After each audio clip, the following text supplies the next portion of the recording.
I'm Dustin. I'm a respiratory therapist and a respiratory coach, and welcome. Today we're going to talk about something very interesting, which is the latest treatments of lung disease. There are exciting news out there. We're entering a new era of respiratory medicine. Scientists are moving beyond simple treating symptoms. They're beginning to understand the biology behind lung disease and are more developing therapies that target the underlying causes. Today I'm going to explore some of the newest scientific breakthroughs, how they work, who they may benefit from, and what the future lung care may look like. Let's dive in. Why is lung disease so difficult to treat? Well, first, let's understand the problem.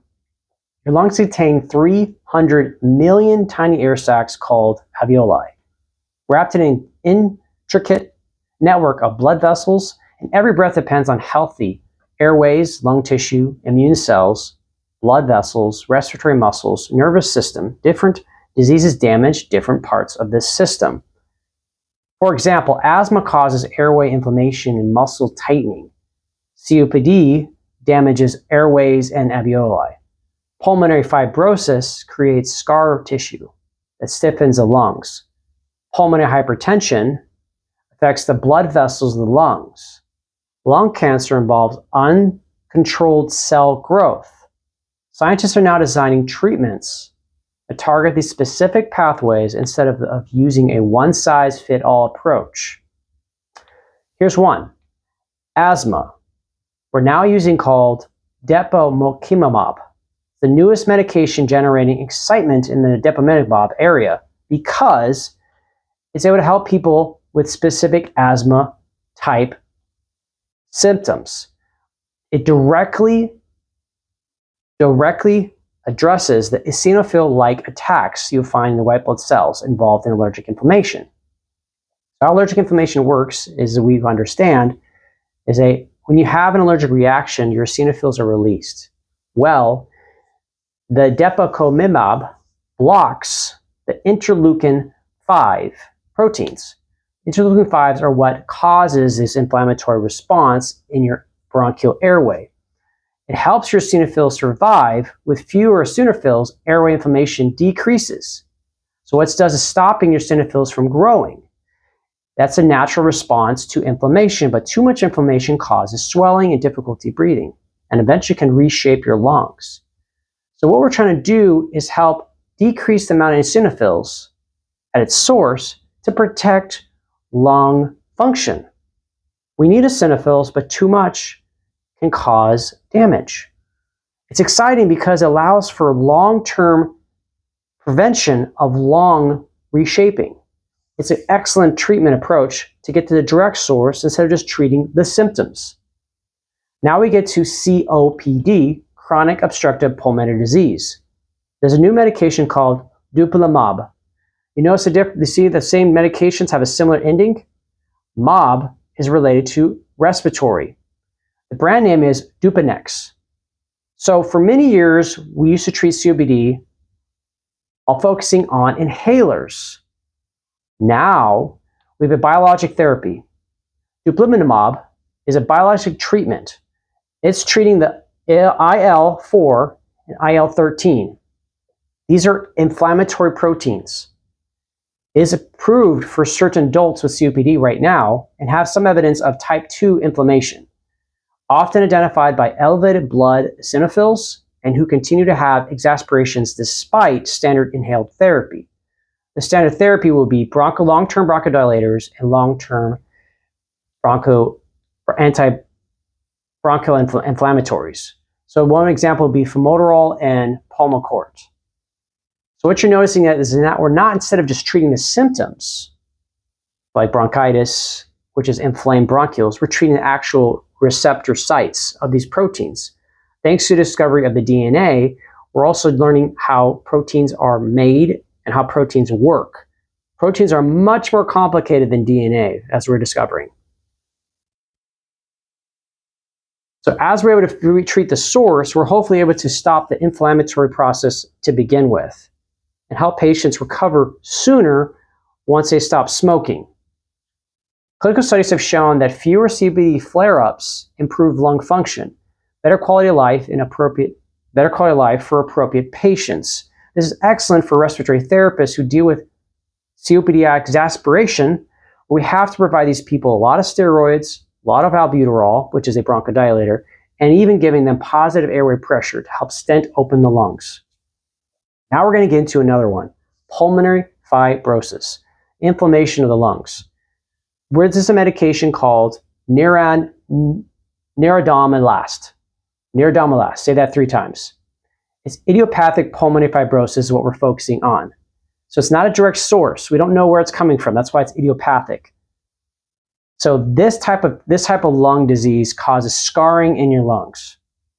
And it causes stiffness in your lungs. Think about this. The scar tissue makes it hard for a muscle to move. In this case, an organ. So this is called pulmonary scarring in your lungs. And in a study, they found that a nerandomilast and investigated phosphodiesterase, which is 4B inhibitors, helps prevent inflammation in your pulmonary arteries. It's exactly what we're looking for. Pulmonary fibrosis is a great option, is a challenge for a lot of people who are trying to improve their lung function. A lot of current treatment has not been effective, and we're trying to find exact source of how we can treat it. That's why we're hoping that this is going to work over time and it can be approved and we can start treating patients eventually. Now we can also try an inhaled treprostil for some people with pulmonary fibrosis. So there's an injection that we talked about earlier and an inhaled version. This helps with pulmonary hypertension where the blood vessels in the lungs become narrowed. This is inhaled. Treprostinil helps by relaxing pulmonary blood vessels. So like before, we're trying to stop inflammation in scar tissue. Now we're trying to help the blood vessels dilate, lowering the resistance for your blood flow in your body. Very important if you're trying to improve the oxygenation in your body. You cannot send oxygen through your body without proper blood flow in your lungs. If you have pulmonary tension, you're going to have difficulty with blood flow in your skin. It can affect your temperature tolerance, your energy level, even your ability to breathe normally because your oxygen level is low and low and low. So there's a treatment to hopefully dilate without having to use so many different alternative medications and get to the source. Currently, most often is prescribed is Viagra, which is a vasodilator. But hopefully we can get something that's more specific so we don't have to give people these more of a second-hand drugs, and we can go straight to the source. Now we're going to go to an interesting one. It's about reconstructing your bronchial airway. It's called bronchoscopic lung volume reduction. This is where the most exciting procedure for severe emphysema. So emphysema is causes long-term lung reshaping. So they're trying to find a way to remodel the lungs. So what they try to do, instead of removing damaged lungs that are not working anymore, we're trying to do a surgery that places tiny one-way endobronchial valves using a bronchoscope. Isn't that cool? These valves allow trapped air to leave damaged portions of the lungs while preventing new air from entering those areas. That's exactly what a lung does, but we're doing it artificially. The benefits may include less lung overinflation that improves your overall lung ability and allows you to exhale that CO2. Inhale oxygen, exhale CO2. That's the purpose of your lungs. But if it doesn't do that, it gets trapped, leads to high amounts of CO2, and too much CO2 leads to dizziness, leads to decrease your energy levels, decrease your oxygen reserve, because you need oxygen to be absorbed, and CO2 is always more readily to be absorbed than oxygen. We use carbon for a lot of things, but we need oxygen for our energy. Benefits. Long-term overinflation becomes less and less often. And we can help people who've had smoking histories and they finally decide to quit, but they have to live with the consequences. Not so. We can help these people live longer lives if we can help them reset.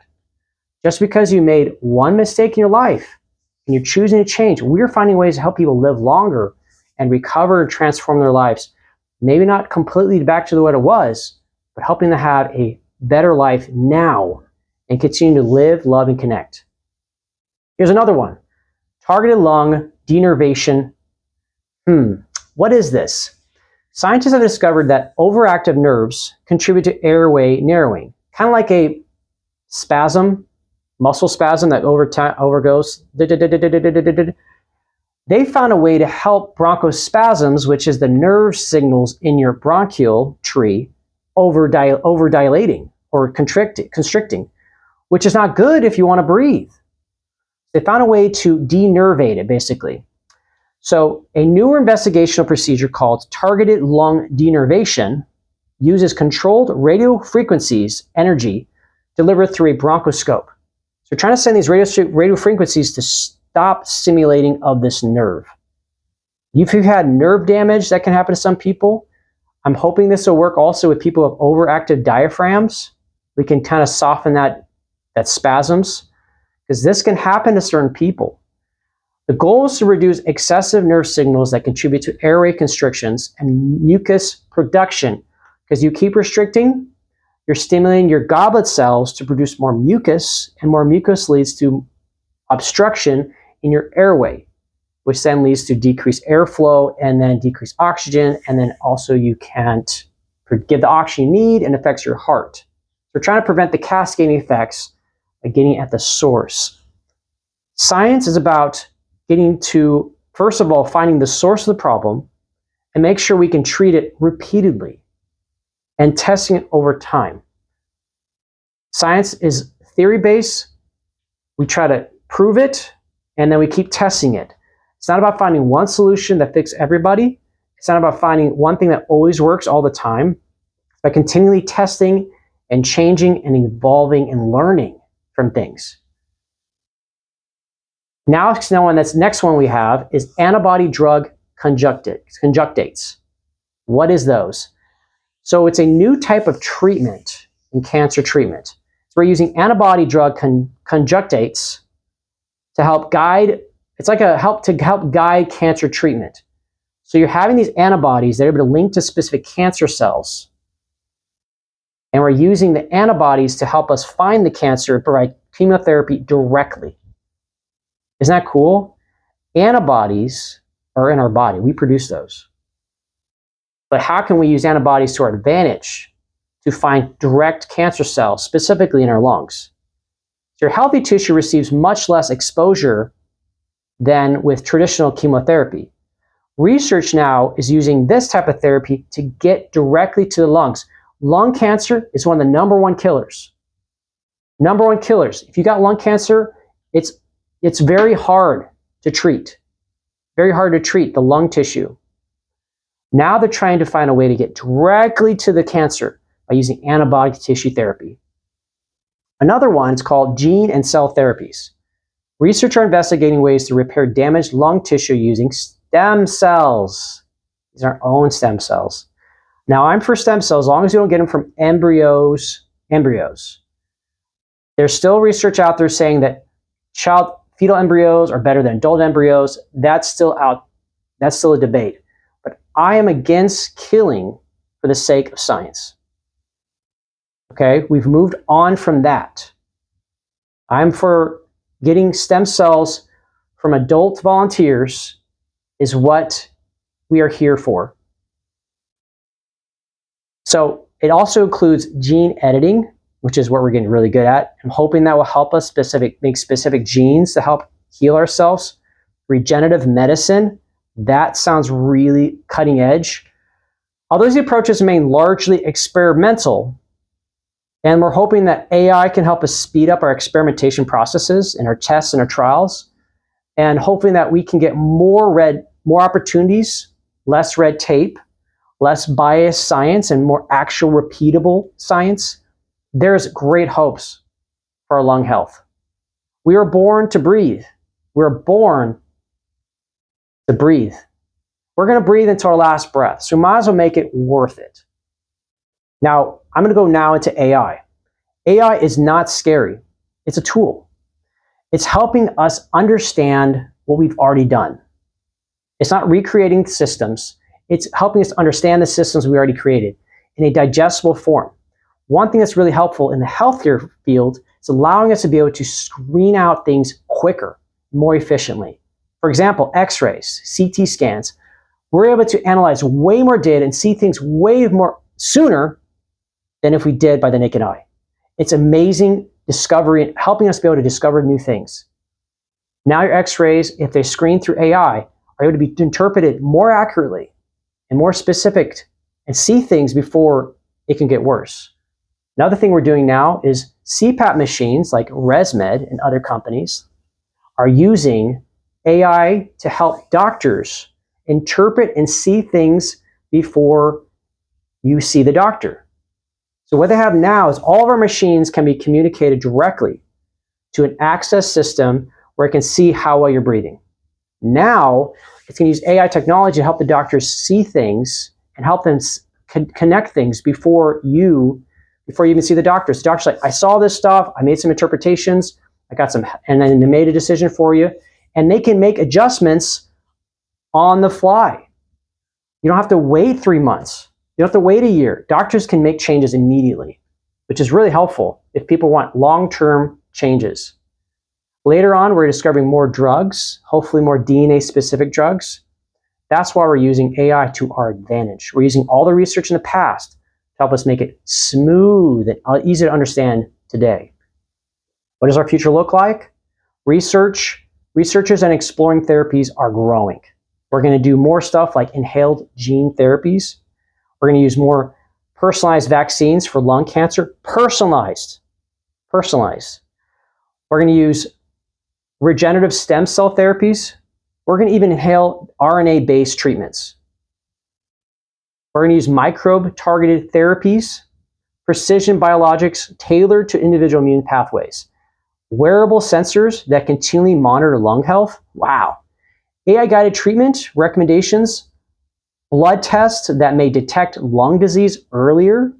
Many of these are still experimental, but they highlight how rapidly the field is advancing. What can I do today? As myself or a patient who's experiencing lung disease, well, the great improvements in lung health will still come in your lifetime. But for the meantime, I would not smoke or vape.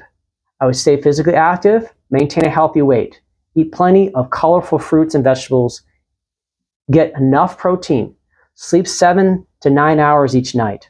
Stay up to date on recommended vaccines as needed, okay? They're not required, but as needed. Certain situations you need to take vaccines. If you're traveling to a foreign country where there's actual outbreaks of certain things, be prepared. I would recommend vaccines that are not RNA right now. That's still in the works, okay? We don't know the side effects of RNA yet. That's okay. You can choose which way you want. I prefer vaccines without preservatives, so it doesn't have the harsh aluminums, the mercuries and stuff like that, because those metals in high doses can cause illness to your body and affects your immune system. If you're already sick, prone to asthma, be aware of what vaccines you put in your body. Most effective vaccines are ones that are already dead. That's already the type that are not RNA at this point. We're not sure if those are best. So basically inoculated vaccines are best, and then one vaccine at a time, wait out. You need to take space between them in case you're going to react. Newest treatments are growing and growing. And I'm so glad to be able to share this awesome journey with you and the new things that are happening in the world. And it's a pleasure to bring lung health and technology and future growth into your hands. Thank you and God bless.